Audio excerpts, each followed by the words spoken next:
வணக்கம் பவித்ரா.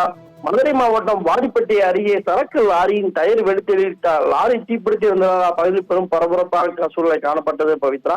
மதுரை திண்டுக்கல் 4 வழிச்சாலை நாகர்கோவிலில் இருந்து சேலத்திற்கு மணல் பவுடர் ஏற்றிக்கொண்டு சரக்கு லாரி ஒன்று காலை சென்று கொண்டிருந்தது.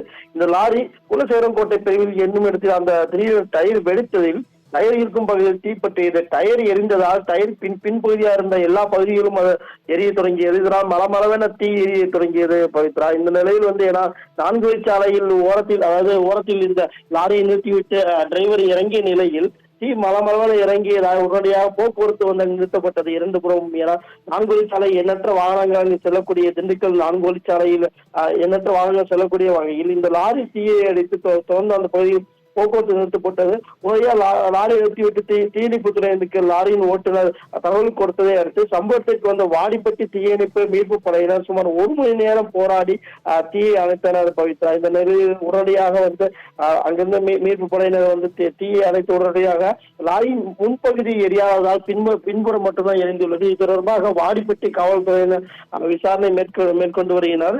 இது சம்பவம் தொடர்பாக தொடர்ந்து திண்டுக்கல் 4 வழிச்சாலையில் பெரும் பரபரப்பான சூழ்நிலை காணப்பட்டது.